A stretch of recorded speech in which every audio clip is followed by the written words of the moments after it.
Tension and conflict are an inevitable part of any relationship. It might be a moment when he said he would text you at the end of a night out after being with his friends and he didn't. It might be the moment where he interacts with someone in a way that makes you feel jealous. Or maybe he was blasé about something that was really important to you, or forgot something, a promise that he'd made to you. Tension in these moments is inevitable, but damage to the relationship is not. You see, it doesn't necessarily matter what you argue about, but it does matter how you argue about it. And most of us have some kind of reactions that we do when we're feeling scared and hurt that destroy instead of develop the relationship.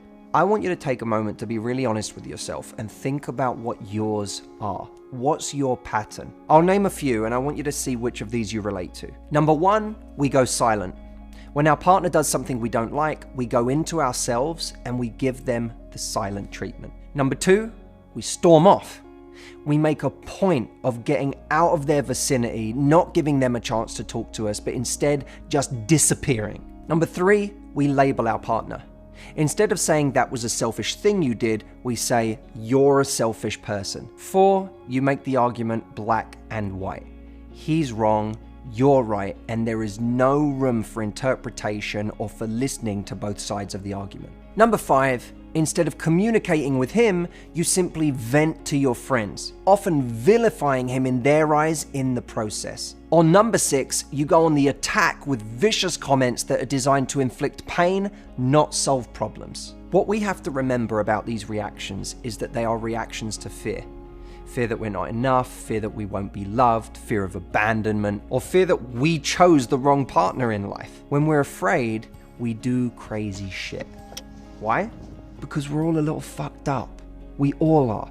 And although we're working on that, and we all are, especially if you're watching this channel, we know that in the meantime, while we're working through our own issues, we have to have better response systems for dealing with conflict. Because even though we might not fully have a handle on every single one of our emotions in every given moment, what we can control is our reaction to those emotions. So what are the trained responses that we should be working on? Instead of going silent, speak.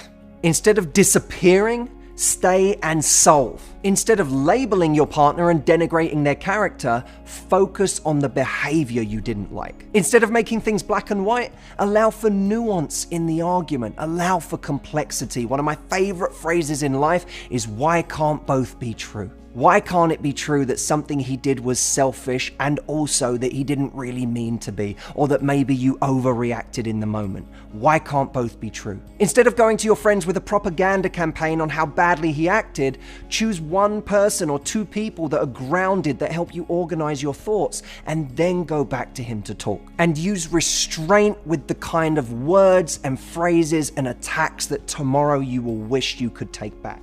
Look, when we're feeling vulnerable or afraid, we all have our own special brand of crazy. But when the intoxication of fear wears off, all we will be left with is a reaction we are ashamed of. When I see someone acting in weird or wonderful ways, I don't see a crazy person.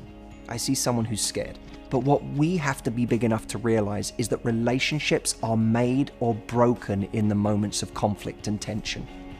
We have to learn how to navigate those moments, because that will be the difference between finding and keeping lasting love or losing it forever. I'll see you next week.